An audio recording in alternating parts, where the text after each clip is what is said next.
அத்தியாயம் 4. யார் எவர் என்று தெரியாமலேயே இவ்வளவு நேரம் ஒரு அந்நியன் வீட்டில் நீட்டி நிமிர்ந்து படுத்து உறங்கி இருக்கிறாள். அதை நினைத்தே அவளுக்கு அவமானமாக இருந்தது. இந்த அழகில் இவர்கள் கொண்டு வந்து கொடுக்கும் ஜூஸை வேறு குடிக்க வேண்டுமாம். தன் வாழ்க்கையிலேயே இந்த அம்மணியை இப்போதுதான் முதல் முறை பார்க்கிறாள் மாதவி. ஆனால் இந்த அம்மா என்னடாவென்றால் என்னவோ பல நாள் பழக்கம் போல அப்படி உரிமையாக பேசுகிறாள். பெண்களை கடத்தும் கும்பலை சார்ந்த பெண்கள் எல்லாம் இப்படித்தான் நைச்சியமாக பேசி இளம் பெண்களை தங்கள் வலையில் வீழ்த்துவார்களாம். உஷாராக இருக்க வேண்டும். எப்படியாவது இங்கிருந்து தப்பித்து போய்விட வேண்டும். அந்த பெண்மணியிடம் பேசுவது போன்ற பாவனையில் இருந்தாலும் மாதவியின் அகன்ற விழிகள் அந்த அறையை 360 டிகிரியில் சுற்றி வந்தன. நான் கேட்ட கேள்விக்கு இன்னும் நீங்க பதிலே சொல்லல என்று மீண்டும் அந்த பெண்மணியை பார்த்து கடுகடுத்தாள் மாதவி. அரைப்படி கடுகை போட்டால் கூட படபடவென புரிந்து விடும் அளவிற்கு கடுகடுவென முகத்தை வைத்துக் கொண்டிருந்தாள் மாதவி. ஆனால் அவளுடைய கடுகடு முகத்தை கண்டும் கூட முகம் சுழிக்காமல் அதே புன்னகை ததும்பும் விதமாகத்தான் அந்த பெண்மணி மாதவியிடம் பேசிக் கொண்டிருந்தார். பயப்படாதீங்கம்மா, புரியும்படி தெளிவாவே சொல்றேன். இன்னைக்கு காலையில ஒரு கார்ல அடிபட்டு நீங்க கீழே விழுந்துட்டீங்க, நினைவு இருக்குதா? அந்த காரோட ஓனர் தான் எங்க ஐயா, இந்த வீட்டுக்கு சொந்தக்காரர். அதிர்ச்சியில மயக்கமாகி விழுந்த உங்களுக்கு அவர்தான் முதலுதவி செஞ்சு இங்க கொண்டு வந்தாரு. டாக்டர் பார்த்துட்டு அடி ஒண்ணும் பலமா இல்ல, அதிர்ச்சியில தான் மயக்கமாகி இருக்காங்க, நல்லா தூங்கி ரெஸ்ட் எடுத்தா சரியா போயிடும்னு சொன்னாங்க. தூங்கி முழிச்சதுக்கு அப்புறமும் வாந்தி வர்ற மாதிரியோ ஏதாவது இருந்தா தலையை ஸ்கேன் பண்ணி பார்க்கணும்னு சொல்லிட்டு போனாருமா. ஐயாவுக்கு அவசர வேலை இருந்ததால உங்களை என்ன கவனிக்க சொல்லிட்டு கிளம்பி போயிட்டாரு. இதாமா நடந்தது. சரி, இப்ப சொல்லுங்கம்மா, உங்களுக்கு குடிக்கிறதுக்கு என்ன கொண்டு வரட்டும்? கேட்டுவிட்டு பதிலுக்காக மாதவியின் முகத்தை பார்த்து கொண்டிருந்தார் அந்த பெண்மணி. என்னதான் கனிந்த பழம் போல முகத்தை வைத்துக் கொண்டாலும் அதையெல்லாம் கண்டு மயங்குகிறவளா மாதவி? முன்பின் அறியாதவர் வீட்டில் பச்சை தண்ணீர் கூட மாதவி அருந்த மாட்டாள். இதிலே பழச்சாராமா? எந்த புற்றில் எந்த பாம்பு இருக்குமோ யார் கண்டார்கள்? முதலில் இங்கிருந்து வெளியே போக வேண்டும். எனக்கு எதுவும் வேண்டாம், நான் போகணும். காலையிலேயே வரேன்னு ஃப்ரெண்டு கிட்ட சொல்லி இருந்தேன். இதுவரைக்கும் நான் போய் சேரல. அவளுக்கு வேற எந்த தகவலையும் நான் சொல்லவும் இல்லை. பாவம் என் ஃப்ரெண்டு என்னை தேடி எங்கெல்லாம் அலையிறாளோ தெரியல. என்னோட பேக் எங்க? கட்டிலில் இருந்து கீழே இறங்கிய மாதவி பரபரப்பாக தன்னுடைய குடமையை தேடினாள். அறை முழுவதும் தேடி ஆயிற்று. அவள் கொண்டு வந்த பையை காணவில்லை. ஒருவேளை தொலைந்து போயிற்றோ? அதற்குள் தானே அவளுடைய படிப்பு சான்றிதழ்கள் அனைத்தும் இருந்தன. படிப்பு என்பது ஒரு பெண்ணுக்கு கண்ணை போன்றது என்று சொல்லி சொல்லி படிக்க வைத்தவருக்கு மாதவி என்ன பதிலை சொல்ல போகிறாள்? கண்ணை தொலைத்து விட்டேன் என்றா? இதற்கு கண்ணே தொலைந்து போயிருக்கலாமே என்று கண்ணீர் முட்டி கொண்டு வந்தது மாதவிக்கு. நீர் நிறைந்த விழிகளோடு நின்றவளை பரிதாபமாக பார்த்தார் அந்த பெண்மணியும். ஏனென்றால் அவரும் எந்த பையையும் பார்க்கவில்லையே. இவருடைய உதவியுடன் தானே முகிலன் மாதவியை உள்ளே தூக்கி வந்தான். ஒருவேளை மாதவியை காப்பாற்றும் பதட்டத்தில் பையை கவனிக்காமல் அந்த விபத்து நடந்த இடத்திலேயே ஐயா முகிலன் விட்டு விட்டாரோ என்னவோ. இரு பெண்களும் குழப்பத்தோடு ஒருவரை ஒருவர் பார்த்தபடி அமைதியாக நின்று கொண்டிருந்தனர்.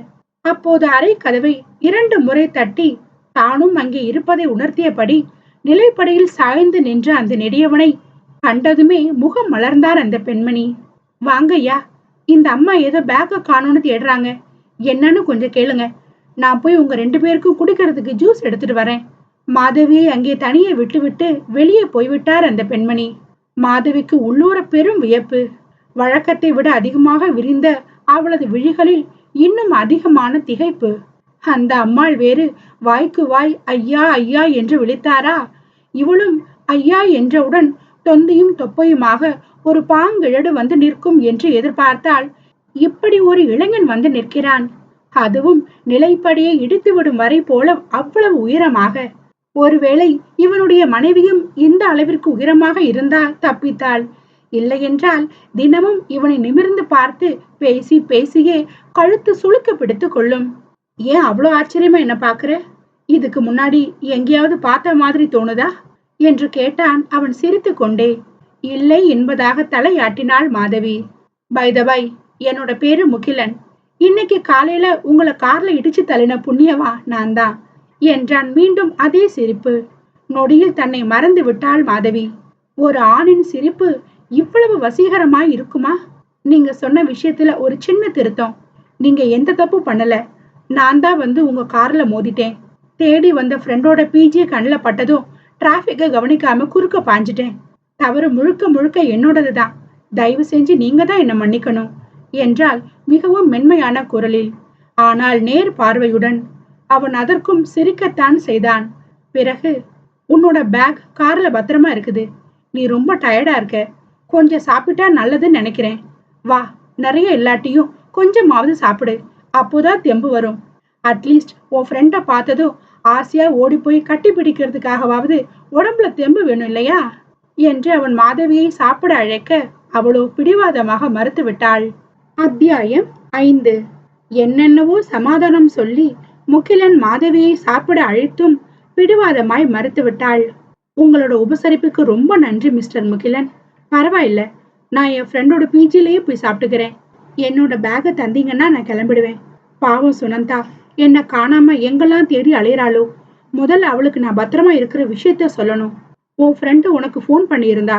அப்போ டாக்டர் உனக்கு ட்ரீட்மெண்ட் பண்ணிட்டு இருந்தாரு. அதனால நானே எல்லா விஷயத்தையும் உன் ஃப்ரெண்டு கிட்ட தெளிவா சொல்லிட்டேன். இன்னும் கொஞ்ச நேரத்துல உன்னை கூட்டிட்டு போறதுக்கு அவளே இங்க வந்துடுவா. போதுமா? இப்போவாவது சாப்பிட வரலாம் இல்ல? இன்னும் என் மேல நம்பிக்கை வரலையா? கேலி போல முகிலன் கேட்க அவனை பாவமாக பார்த்தாள் மாதவி. அது தப்பா நினைச்சுக்காதீங்க. சுனந்தாவும் வந்துடட்டுமே, சேர்ந்தே சாப்பிடலாம். தயங்கி தயங்கி சொன்னவளை மேலும் வற்புறுத்தவில்லை முகிலன். உள்ளூர மெச்சி கொண்டான் வேறு. எல்லா பெண்களும் இவ்வளவு முன்னெச்சரிக்கையோடு இருந்தால் எவ்வளவு நன்றாக இருக்கும். அவர்களை வெகு நேரம் காத்திருக்க வைக்காமல் விரைவாகவே வந்துவிட்டாள் சுனந்தா. தோழிகள் இருவரும் ஒருவரை ஒருவர் கட்டி அணைத்து தங்கள் அன்பை காட்டிக் கொண்டனர். பொதுவான பரஸ்பர உபசரிப்புக்கு பிறகு முகிலனிடம் வந்தாள் Sunanda. Sorry for the inconvenience sir.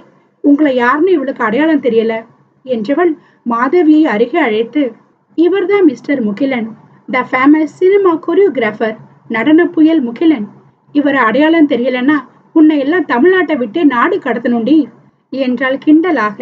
சற்றே வெட்கத்தோடு அவனுக்கு வணக்கம் தெரிவித்தாள் மாதவி. சுனந்தா டைனிங் டேபிளில் அமர்ந்த பிறகுதான் மாதவியும் அமர்ந்தாள். சுனந்தாவும் முகிலனும் பேசிக்கொண்டே சாப்பிட்டார்கள். இப்போதுதான் இருவரும் முதன்முறையாக நேரில் சந்தித்துக் கொண்டார்கள். அதற்குள் ஏதோ பல நாள் பழக்கம் போல இருவரும் உலக விஷயங்களை அலசி கொண்டிருக்க யோசனையோடு தன் முன்னே இருந்த உணவை குறித்து கொண்டிருந்தாள் மாதவி. உடம்பு இங்கே இருக்க விரல்கள் அது பாட்டிற்கு தட்டில் இருந்த உணவை அலைந்து கொண்டிருக்க மனம் பெற்றவர்களையும் உடன் பிறந்தவர்களையும் எண்ணி அலைபாய்ந்து கொண்டிருந்தது. முதன் முறையாக வீட்டை விட்டு வெளியேறியது தவறோ என்று சிந்திக்க ஆரம்பித்திருந்தாள் மாதவி. பேசாமல் வீட்டில் இருந்தே பிடிவாதம் பிடித்து இதை சாதித்திருக்க வேண்டுமோ? 2 நாட்கள் பட்டினி கிடந்தால் அப்பா மாப்பிள்ளை பார்க்கும் எண்ணத்தை கைவிட்டு இருப்பாரோ என்றெல்லாம் சிந்தித்துக் கொண்டிருந்தாள். அதோடு ஏற்கனவே பயன்படுத்தி கொண்டிருந்த அலைபேசியை வீட்டிலேயே வைத்துவிட்டாள். இப்பொழுது அவள் கையில் இருப்பது புது அலைபேசி, புது சிம் கார்டு. வீட்டில் அனைவருடைய எண்ணும் இவளுடைய போனில் இருந்தது. ஆனால் இவளுடைய புது எண் எவருக்கும் தெரியாது. அதை நினைத்து வேறு தவிப்பாக இருந்தது. ஓர கண்ணால் மாதவியை கவனித்துக் கொண்டேதான் சுனந்தாவும் முகிலனும் பேசிக் கொண்டிருந்தார்கள். சுனந்தாவுக்கு மாதவியின் மன ஓட்டம் நன்றாகவே புரிந்தது. பள்ளியில் 2 நாட்கள் டூர் போவதாக இருந்தாலும் வர மறுத்து விடுவாள் மாதவி. காரணம், அந்த 2 நாளும் குடும்பத்தை பிரிந்து இருப்பதற்கு அவளுக்கு அவ்வளவு கஷ்டமாக இருக்கும். அப்படிப்பட்டவள் சொல்லாமல் கொள்ளாமல் இப்படி வீட்டை விட்டு ஓடி வந்திருக்கிறாள் என்றால் அவளது மனம் எந்த அளவிற்கு புண்பட்டிருக்கும். ஒரு பெண்ணாக தோழியின் வேதனையை சுனந்தாவால் நன்கு புரிந்து கொள்ள முடிந்தது. அதனால்தான் அவள் மேலும் மேலும் எதை பற்றியும் மாதவியிடம் கிண்டி கிளறாமல் அவள் சென்னைக்கு வருகிறேன் என்றதும் சரி உடனே புறப்பட்டு வா என்று சம்மதம் தெரிவித்து விட்டாள். மேலும் மாதவி வேலை விஷயமாகத்தான் சென்னை வந்திருக்கிறாள் என்பதை மட்டும் முகிலனிடம் சுனந்தா தெரிவித்தாள். விடைபெறும் தருவாயில் மாதவியின் படிப்பை கேட்டறிந்து கொண்ட முகிலன் தானே அவளுக்கு ஒரு வேலை அளிப்பதாக சொன்னான். மிஸ் சுனந்தா, நான் ஒரு டான்ஸ் ஸ்கூல் வச்சு நடத்திட்டு இருக்கேன். அதோட கணக்குகளை மெயின்டைன் பண்றதுக்கும் என்னோட கால் ஷீட்டை பாக்குறதுக்கும் நம்பிக்கையான ஒரு ஆளை தான் தேடிட்டு இருந்தேன். பெரும்பாலும் அந்த நபர் பொண்ணா இருந்தா நல்லதுன்னு தான் ஆடிட்டர் கிட்டையும் சொல்லி இருந்தேன். அப்புறம் உங்க ஃப்ரெண்டு எம்காம் படிச்சிருக்கிறதா சொல்றீங்க. சோ இந்த வேலைக்கு அவங்க பொருத்தமா இருப்பாங்கன்னு நான் நினைக்கிறேன். அதோ தெரியுது பாருங்க அந்த கெஸ்ட் ஹவுஸ், அங்கேயே அவங்க தங்கிக்கலாம். சாப்பாடு தங்குற இடம் போக ஒரு நல்ல சம்பளம் போட்டு கொடுக்கறேன். என்ன சொல்றீங்க என்று அவன் கேட்க, அந்த வேலை இரு பெண்களுக்குமே மிகவும் பிடித்திருந்தது. பாதுகாப்பாகவும் தோன்றியது. ஆனாலும் உடனே சம்மதம் சொல்ல போன தோழி சுனந்தாவின் கையை பிடித்து அழுத்திவிட்டு யோசித்து நாளை காலை பதில் சொல்வதாக சொன்னாள் மாதவி. முகிலனிடம் விடைபெற்று கிளம்பினார்கள் தோழிகள் இருவரும். இருவரும் கேப் புக் பண்ணி போய்விடுகிறோம் என்று சொல்ல பிடிவாதமாக அதை மறுத்து தனது காரிலேயே சுனந்தாவின் பீஜியில் கொண்டு போய் இரு பெண்களையும் இறக்கிவிட்டு போனான். மறுநாள் முகிலன் வீட்டில் இருப்பதை போனில் கேட்டு உறுதி செய்து கொண்டு அவனை சந்திக்க சென்றனர் தோழிகள் இருவரும். முகிலன் சொன்ன வேலையை ஏற்றுக்கொள்ள சம்மதம் தெரிவித்தாள் மாதவி. அலுவலக அறைக்கு அழைத்து சென்று அவள் செய்ய போகின்ற வேலையை பற்றிய அனைத்து விவரங்களையும் அவளிடம் சொன்னான். பிறகு, எனக்கு தெரிஞ்ச வரைக்கும் எல்லாத்தையும் உன்கிட்ட சொல்லிட்டேன். கம்மிங் சண்டே நான் ஃப்ரீயா இருப்பேன். கூடவே நம்ம ஆடிட்டரும் வருவாரு. அவர் உனக்கு எல்லாத்தையும் புரியும்படியா தெளிவா சொல்லி கொடுப்பாரு. அதனால வேலை நினைச்சு நீ ஒன்னும் பயப்பட தேவையில்லை. அப்புறம் ஆரம்பத்திலேயே எல்லாத்தையும் தெரிஞ்சுக்கணும்னு எந்த அவசியமும் இல்லை. போக போக ஒன்னொன்னா கத்துக்கலாம். ஆனா செய்யற வேலைய நிதானமா தப்பு இல்லாம செய்யணும், அதான் முக்கியம் என்று மாதவியிடம் சொல்லிவிட்டு மற்றவளிடம் திரும்பினான். சுனந்தா, நீயும் மாதவி கூடவே கெஸ்ட் ஹவுஸ்ல தங்கிட்டு இங்கிருந்தே போயிட்டு வரலாமே வேலைக்கு. அவளுக்கும் தனியா இருக்கிற மாதிரி இருக்காது. ஃப்ரெண்ட்ஸ் 2 பேரும் சேர்ந்தா ஜாலியா இருக்கலாம். என்ன சொல்ற?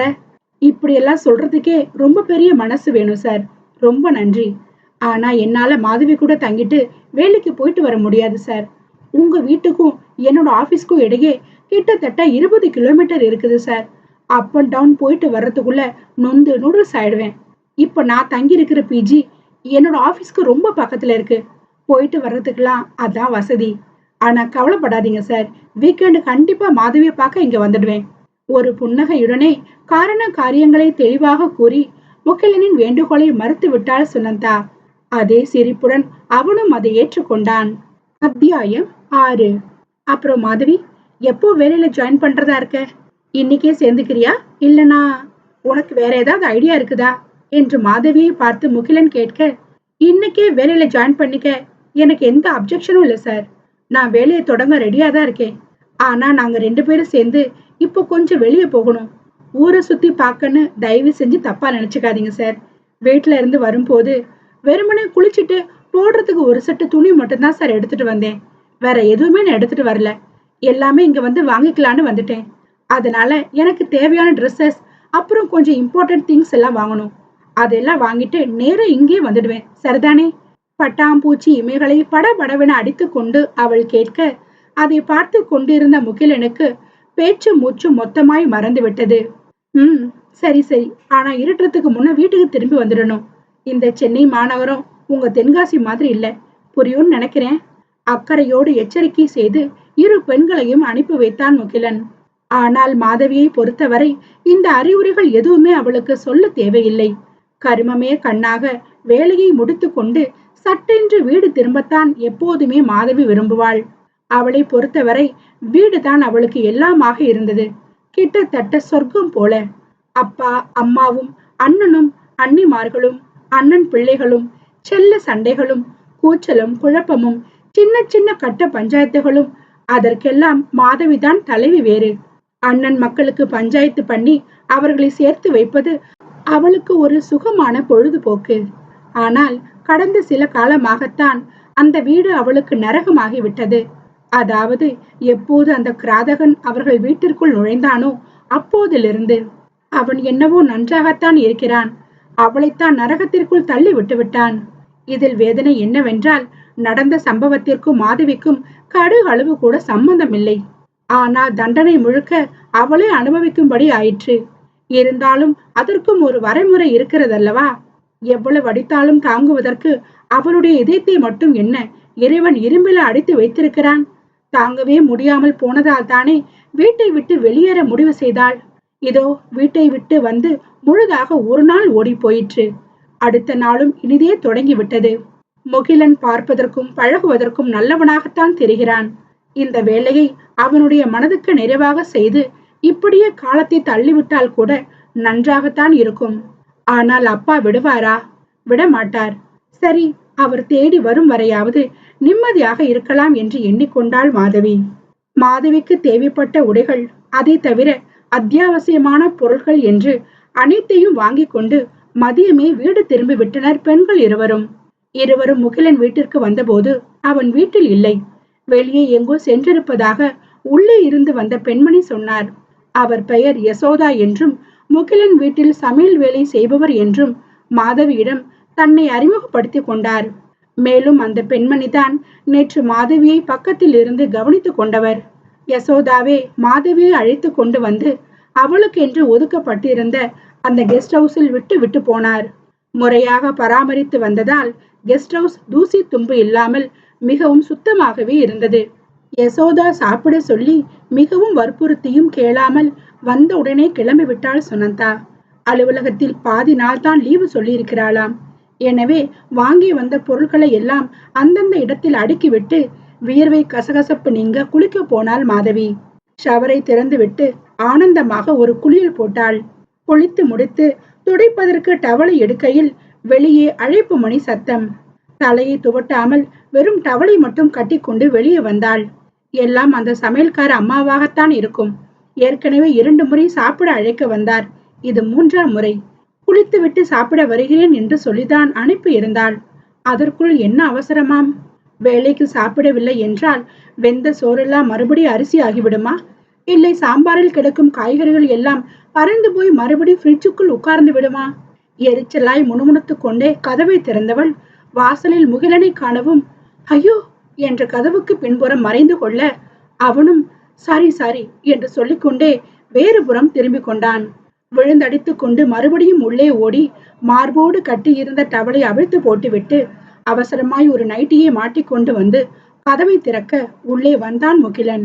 ஒருவர் முகத்தை மற்றொருவர் பார்க்கவே சங்கடப்பட்டார்கள். மாற்றி மாற்றி ஒருவருக்கொருவர் மன்னிப்பு கேட்டுக் கொண்டார்கள். தங்கும் இடமெல்லாம் பிடித்திருக்கிறதா, வசதியாக இருக்கிறதா என்று விசாரித்து அறிந்து கொண்டவன் பிறகு நான் எந்த விஷயத்தை பத்தி உனக்கு எச்சரிக்கை பண்ணணும்னு வந்தேனோ அந்த தப்பையே தான் நீ இப்ப செஞ்சிருக்க மாதவி. பெல் சத்தம் கேட்டாலும் சரி, கதவு தட்டுற சத்தம் கேட்டாலும் சரி, ஏன் யாரும் வந்து குரலே கொடுத்தாலும் சரி, சட்டுன்னு கதவை திறந்துடக்கூடாது. கதவுல இருக்கிற லென்ஸ் வழியா வெளியே நிக்கிறவங்க யாருன்னு பார்த்து தெரிஞ்சுக்கிட்டதுக்கு அப்புறம் தான் கதவையே திறக்கணும். அப்படி வந்திருக்கிறவங்கள யாருன்னு அடையாளம் தெரியாட்டி சங்கரை கூப்பிடணும். சங்கர் யாருன்னு தெரியும் இல்ல, வாசல்ல நிக்கிற நம்மளோட செக்யூரிட்டி என்றான் கண்டிப்பான குரலில். பரிதாபமாக விழித்து கொண்டு நின்றாள் மாதவி.